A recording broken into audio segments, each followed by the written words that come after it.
Aí sim, fomos surpreendidos pela primeira vez. Muito que bem, eu sou Felipe Noronha, este é o Eu Vim de Santos. E se você estava ligado na internet santista neste sabadaço por volta das 5h30, foi impactado pela notícia de que o Santos está próximo de fazer o anúncio de um volante, mais um, Rodrigo Fernandes, um uruguaio de 26 anos que joga no momento no Guarani do Paraguai, time eliminado pelo América Mineiro na Libertadores. É sobre isso que vamos falar, é sobre isso que a análise será feita neste vídeo. A notícia do UOL é a seguinte: Santos encaminha a contratação. Então já vou fazer a análise como se estivesse tudo certo e se assim se concretizar, este vídeo já fica marcado. Rodrigo Fernandes, 26 anos, volante uruguaio. Para receber esse tipo de notícia em primeira mão, você clica no OneFootball, o link na descrição está aqui embaixo e você já fica preparado para esse final de semana e a próxima semana de eliminatórias da Copa. No sábado você recebe notícias do Santos. Nos outros dias tem uma folguinha, talvez. Não sei se o Santos vai contratar mais alguém, mas pelo menos as notícias das eliminatórias você recebe, tal como Portugal e Macedônia. Vamos, Macedônia, pelo amor de Deus, tirar o Cristiano Ronaldo da Copa. Essa é a realidade, é para o que eu torço. E assim, tal como as eliminatórias da África que estão bombando. Egito ganhou de Senegal na primeira partida, mas se vocês estão ligados na minha vida, eu torço muito para Senegal. Torço para que vire todos esses duelos terça-feira. Terça-feira vai ser doido. Então já tem algum futebol no seu celular para ficar atualizadinho. Vale a pena. Inclusive recebi durante a live dos membros deste sábado que o pessoal estava tão ligado no futebol que recebeu até a notificação da renovação do Abel Ferreira com o Palmeiras. Você fica atualizado de tudo. Se você marcar o Santos como seu time do coração, claro, mais notícias sobre o Santos, se é o que você quiser. Tá certo? Uma notícia sobre o Santos é que o Santos encaminhou a contratação de Rodrigo Fernandes e vou assumir. Já estava aqui de olho nesse jogador, já tenho dados, mas neste caso é muito importante a gente contextualizar os números do Fernandes. Quando a gente traz números, por exemplo, vou usar como exemplo, do William Maranhão e compara com os do Camacho, como eu fiz no vídeo do anúncio do volante ex-Bahia, eu trouxe números do Brasileiro 2021, dos dois. Se a gente pegasse os de 2022... falaria do Baiano, da Copa do Nordeste e do Paulista no caso do Camacho. No caso do Fernandes, a gente tem que ter muito cuidado com os números. Por quê? Porque o Fernandes joga o Campeonato Paraguaio. O Campeonato Paraguaio é muito mais fraco que os campeonatos nacionais e boa parte dos estaduais / regionais do Brasil. É muito mais fraco. Ele estava no Guarani. Os dois times que estão na Libertadores do Paraguai, no caso, são Cerro e Olímpia, inclusive no mesmo grupo. O Olímpia tirou o Fluminense, foi sorteado no mesmo grupo do Cerro. Ambos são muito rivais, é tipo 45% dos paraguaios torce para um, 45% para o outro. O resto, os 10% restantes, estão divididos ali entre Libertad, Guarani e tal. O resto nem na Libertadores chega. O Guarani chegou, era a terceira força, digamos assim, no Paraguai, mas caiu para o América. Então não é como se o Rodrigo viesse de uma super sensação paraguaia e de um super time e de um super campeonato. Não é isso. Então quando a gente vê, isso é um dado de fato, ele tem 5 desarmes por jogo, o Camacho tem 2. Sim, contra o Sportivo Luquenho, contra sei lá, qualquer outro time paraguaio, o General Cabalheiro, que tá na Sula, por isso que eu lembrei agora de cabeça, contra o Nacional Paraguaio. O Camacho, o Maranhão, são números contra o próprio Santos, no caso do Maranhão, contra Corinthians, Palmeiras, São Paulo, são adversários muito mais fortes, poderosos, e o seu número, a não ser que você seja um gênio, diminui. As suas estatísticas são automaticamente piores, é normal. Então a gente não pode supervalorizar as estatísticas do Rodrigo Fernandes neste caso. Ele tem 26 anos, como eu falei, a mesma idade do Maranhão, como eu também falei, mas neste caso eu vejo uma vantagem, e é pequena a vantagem, é o contrato. O contrato, segundo a matéria do UOL que eu leio aqui, é de um empréstimo de 1 ano, então eu vou deduzir que é dezembro de 2022? 1 ano deve ser uma temporada, não vão assinar até março de 2022? Talvez assinem, mas vamos arredondar. 1 ano até o fim do ano, beleza? Beleza.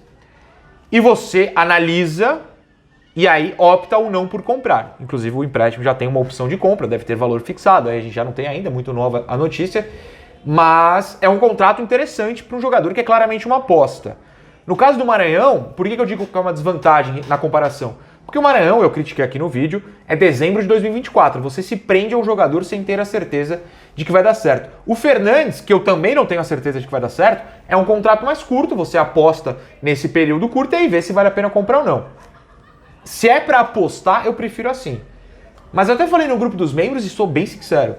Se esse cara se chamasse Rodrigo Maranhão, e não pelo estado, é só uma brincadeira com o nome do William Maranhão, e jogasse no Vitória da Bahia, e não no Bahia, pronto, a gente ia também estar olhando com aquele olho meio desconfiado. De onde tiraram esse cara? Ele já brilhou em algum lugar? Por que eu nunca ouvi nem cogitado, especulado em outros clubes grandes? A gente olharia com o mesmo olho, aqui eu preciso ser bem sincero. Então a vantagem para mim é essa do contrato mais curto e uma outra muito importante, que é a abertura da mente. Eu tenho 200 vídeos aqui pedindo recentemente para a diretoria santista expandir a mente. Não fica só no mesmo. Ó, o Bustos falou esse, então vamos nesse. Olha, o Bustos falou esse, mas o departamento de scout, que aparentemente tem relação com essa contratação do Fernandes, falou esses. O Dracena falou esses. Sei lá, alguém do CG, vou dar um exemplo, falou esse aqui. Ah, mas eu tô no YouTube e tem uns youtubers falando esse aqui. Vai somando. Não pode ficar focado em um só. Então, uma expansão do mercado, da visão de mercado do Santos, eu vejo nesse caso do Fernandes. Isso também é interessante. Mas eu não vou chegar aqui e falar que ele é um super gênio, porque tem números superiores ao do Camacho, ao do William, porque não é o caso. Se ele fosse um super gênio, ele seria da seleção uruguaia. Ele tem 26 anos e não foi da seleção do Uruguaia, não é da seleção do uruguaia. Não sei se será um dia, claro, mas não é. E o Uruguai é uma seleção que utiliza muito os seus jovens, né? Tem muito jovem que bomba no Peñarol, no Nacional, enfim, é vendido para fora logo.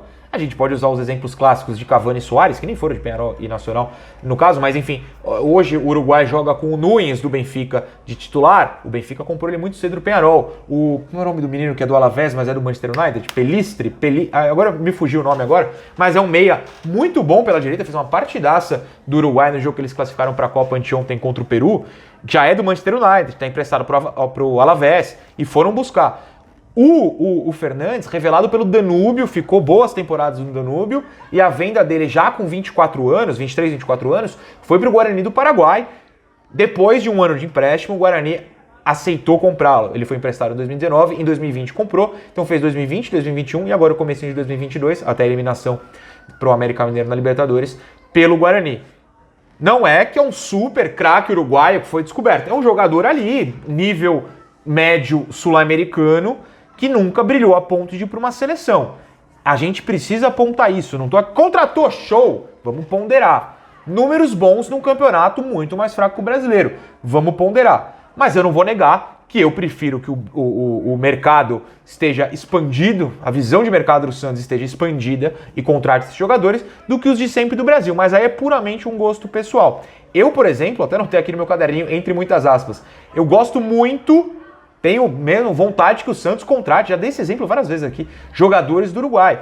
Eu acho que jogadores sub-20, principalmente do Uruguai, é um mercado, formam um mercado muito legal na América do Sul, que a Europa sempre aproveita e o Brasil bobeia.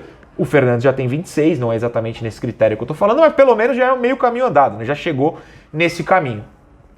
Mas, enfim, também, como eu falei, nem seleção de base, nada, pelo menos na pesquisa que eu fiz, então não é que seja a super revelação uruguaia. Por outro lado, eu estava falando aqui do Cerro e do Olímpia serem os grandes paraguaios, vocês sabem disso, o Olímpia bem maior, tem títulos no plural de Libertadores, chegou a uma final há 9 anos contra o Galo, por exemplo, mas o Cerro quis contratar o Fernandes, que lá é chamado de Fernandes Cedres, são os dois sobrenomes. O Cerro quis contratar o Fernandes junto ao Guarani no começo do ano. Então eu fui nos jornais paraguaios ver e o presidente do Guarani, Juan Alberto Acosta, falou: não vamos vender. Para cá, para dentro do mercado nacional, não vamos vender. Talvez para o mercado internacional, aí a gente pense no caso. Para o mercado nacional, não. Ou seja, quando você recusa uma venda para o mercado nacional, que é um mercado curtíssimo, de 3, 4 times, se você incluir o Libertad, é porque você sabe que vender esse cara para um outro time é seu rival direto. Vai reforçar um rival direto. É um jogador que reforçaria um rival direto. Então ele já, opa, aqui não. Para fora, olha só como já abriu mais, né? Até aparentemente vai ser por empréstimo, depois uma opção de compra. Eles já estão pensando num lucro, mas sem reforçar rivais. Mas se tem o Cerro, o Olímpia, enfim, o Libertad olhando, é porque pelo menos dentro do mercado paraguaio, de fato, o Fernandes Se destacou. Melhor do que não se destacar. É óbvio. Se nunca ninguém tivesse se interessado por ele, eu olharia tipo, tem alguma coisinha errada aí. Mas se destacaram, se interessaram, se destacou a esse ponto. O Cerro, leio a notícia, quis e o presidente do Guarani falou, só pra fora. Uma análise mais agora do jogador, eu sempre gosto de contextualizar. Contexto pra mim é muito importante. É um volante de muitos desarmes. Tem alguns vídeos no YouTube, até o pessoal dos membros está falando, mas não tem vídeo, tem. Procura Rodrigo Fernandes Danúbio, Rodrigo Fernandes Highlights, o produtor de conteúdo espanhol adora usar, tal como o brasileiro, Skills Highlights. Procura que acha que tem muitos Rodrigos Fernandes no mundo, é um nome muito comum, principalmente em espanhol. Então tem muito, mas acha lá, procura lá que você acha, com alguns truquezinhos. E aí a gente pegou números aqui de comparação. De fato que os do William Maranhão que eu trouxe na comparação com o Camacho, então automaticamente estão ali nesse nível, os deles são melhores. Aí eu fui comparar com o Sandri, por exemplo, num primeiro exemplo aqui. O Sandri tem números melhores que o Fernandes dentro de um contexto mais difícil que é o futebol brasileiro. Por exemplo, toma muito menos cartão. O Rodrigo toma cartão a rodo, melhorou isso nos últimos anos, eu até fui no site paraguaio buscar. Olha só, nos primeiros anos dele de Danúbio, 2017, 10 cartões no Uruguai, todos amarelos no caso. Em 2018, 10 mais um vermelho. Aí ele foi pro Guarani, 14 no primeiro ano, em 2019, 12 no segundo, e em 2021 deu uma amenizada, mas mesmo assim foram 8 amarelos. Não é muito expulso, mas amarelos são somados e você é suspenso. Então é um jogador de muito cartão amarelo, automaticamente, se toma muito cartão, muita falta também, falta dura. Mas se o Santos quer um volante de pegada, brucutu entre aspas, estou só exagerando aqui, ele encaixa no biotipo, digamos assim. Tal como nos números de desarmes, 5 desarmes, como eu falei no começo do vídeo, por jogo, isso é superior a Maranhão, a Zanocelo, a Sandri, a Camacho, que estão ali no 2, 3 por jogo, às vezes mais baixo. Números de passe, muito inferior ao Sandri, eu falei que ia comparar com o Sandri, né? Inferior ao Sandri. Disputas ganhas no mano a mano, o Sandri também tem números melhores. Disputas no campo de defesa, o Sandri tem números melhores. Eu sempre falo que o Sandri podia ser primeiro volante, mas me ignoram, mas tudo bem. Passes, aí ele já tá na média, ele e Sandri empatam ali, 87 e 86. Qualidade do passe, né? Boa média de passes no campo de ataque, tal como o Sandri, não é um jogador extremamente defensivo, tem chegada à área adversária interessante. É um jogador, inclusive, que por isso pega muito mais rebote que Sandri, Camacho, Maranhão. E eu preciso de jogadores que peguem rebotes. Eu tenho a impressão, e aí não é dado estatístico, é realmente uma impressão minha, que o Santos sempre perde os rebotes. No ano passado, tem um lance clássico do pênalti do Jean Mota, tem um rebote. O Santos pega poucos rebotes e ele é muito bom em rebotes, mais que o dobro de todo mundo do Santos. Então é um número bastante interessante. E mais participativo no Campeonato Paraguaio, no Guarani, claro, mas mais participativo, mais toques, mais ações por jogo. Superiores ao Maranhão, usualmente abaixo da do Sandri, mas eu gosto tanto do Sandri que eu até fiquei feliz de ver. Eu tô falando, não tô louco, o Sandri é bom mesmo. Então, números razoavelmente interessantes dentro do contexto paraguaio, de um time que vai a Libertadores e que usualmente surpreende. Não é que tenha tomado um pau do América, bobeou, perdeu por 3-2 de virada em casa, que é algo preocupante, mas não tô falando que ele é culpado, até porque não assisti a partida, vi só os melhores momentos depois. Mas enfim. Então são números decentes dentro de um outro contexto. Expansão de mente, muito importante. Mas eu não vou ficar babando aqui só porque é gringo, apesar de achar que tem que expandir, porque não me chamou a atenção dentro de um contexto só o Campeonato Paraguai, nunca foi para um mercado maior. Não vou babar aqui. Acho que é mais interessante que o Maranhão pela expansão e pelos moldes de contrato. Mas não estou falando que é melhor nem pior, apenas diferente, já diria o clichê idiota. Vamos esperar. Nesse caso, vamos esperar, mas pelo menos o Santos aparentemente deu um outro passo em busca de jogadores que ele enxergava como necessário. Volantes não era a minha opção preferida, segue sendo a lateral direita, segue sendo a meia, mas se contratou 2 volantes, espero que encerre as negociações com os outros. Isso inclui o Sobral do Ceará, mas mais um volante eu não veria necessidade. Qualquer mudança, qualquer informação a mais, a gente traz aqui, mas eu achei válido fazer já de cara, graças à notícia do Wald, encaminha a contratação, esse vídeo já no sábado para vocês. Beijo, espera o comentário de vocês aqui. Eu tô devendo parabéns para alguém, mas fica pro próximo vídeo, tá tudo anotado, é que eu vim gravar sem olhar as anotações antes. Desculpa, mas tamo junto.